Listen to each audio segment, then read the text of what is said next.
فرمایا گیا یہ اسم اعظم ہے، جو بندہ اس کو 3 مرتبہ پڑھ کر اللہ کی بارگاہ میں دعا کرے اللہ تعالیٰ اس کی دعا قبول فرمائے گا۔ اسی طرح فرمایا گیا یا بدیع السماوات والارض، یہ بھی اسم اعظم کے طور پر حدیث پاک میں بیان کیا گیا۔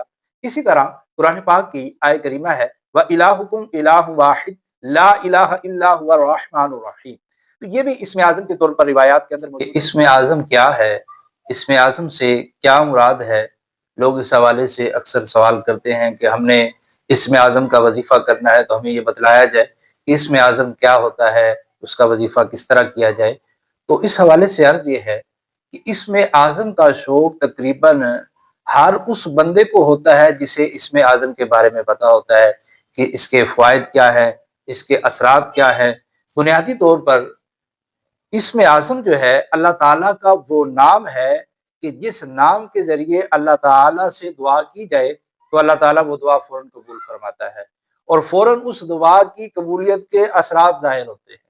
جیسے کوئی بیمار ہے تو اسم اعظم کے ذریعے اگر اللہ کی بارگاہ میں یہ دعا کی جائے کہ یا اللہ تیرے اس نام کا صدقہ اس بندے کو شفا عطا فرما، تو اللہ تعالیٰ اس بندے کو بہت جلد شفا عطا فرما دیتا ہے، کیونکہ یہ کاموں کے لیے ایک ماسٹر کی ہے، تو ہر کام جو ہے اس سے فوری ہو جاتا ہے۔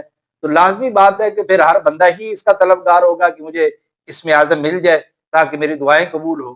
اب سوال یہ ہے کہ اسم اعظم پھر ہے کیا؟ تو دیکھیں اس حوالے سے علماء اکرام کے بھی بہت سے اقوال ہیں، اولیاء الظام کے بھی بہت سے اقوال ہیں۔ تو سب سے پہلی بات تو یہ ہے کہ احادیث مبارکہ میں بھی صراحتاً ہے، اور بہت سے حدیث مبارکہ میں صراحتاً اسماء مبارکہ ذکر کیے گئے ہیں جن میں یہ فرمایا گیا ہے کہ یہ جو ہے وہ اسم اعظم ہے۔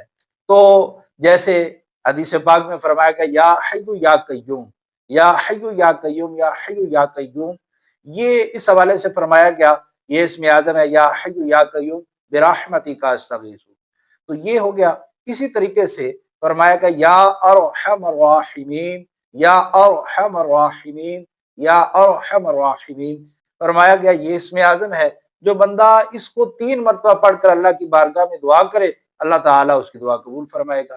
اسی طرح فرمایا گیا یا بدیع السماوات والارض، یہ بھی اسم اعظم کے طور پر حدیث پاک میں بیان کیا گیا۔ اسی طرح قرآن پاک کی آیت کریمہ ہے وَإِلَٰهُكُمْ إِلَٰهٌ وَاحِدٌ لَا إِلَٰهَ إِلَّا هُوَ الرَّحْمَٰنُ الرَّحِيمُ، تو یہ بھی اسم اعظم کے طور پر روایات کے اندر موجود ہے۔ اسی طرح آیت کریمہ بڑی مشہور ہے، تقریباً سبھی کو پتہ ہوتا ہے۔ تو آیت کریمہ لا الہ الا انت سبحانک انی کنت من الظالمین، تو آیت کریمہ کے حوالے سے بھی روایات میں آیا ہے، اور خود قرآن پاک کی آیت میں بھی اس طرف اشارہ ہے۔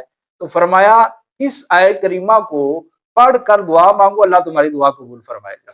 تو یوں اس طریقے سے آپ سمجھ لیں کہ 17 یا 18 یا 19 کے قریب روایات جن میں مختلف اسماء کے حوالے سے فرمایا گیا کہ یہ اسم اعظم ہے۔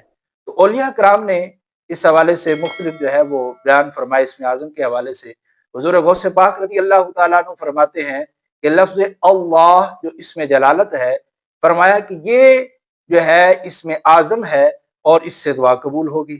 اسی طرح بعض اولیاء نے اپنے مریدین کو اس پر بڑا زور دیا کہ یہ لفظ پڑھا جائے یا ودود، یا ودود، یا ودود، وہ اس کی بڑی جو ہے وہ ترغیب دلاتے تھے کہ جو ہے وہ اس لفظ کی کثرت کی جائے، یہ اسم اعظم میں سے ہے۔ تو یہ اسم اعظم کی تفصیل ہے۔ اللہ تبارک و تعالی ہمیں کثرت سے اپنے ناموں کا ذکر کرنے کی توفیق عطا فرمائے، آمین۔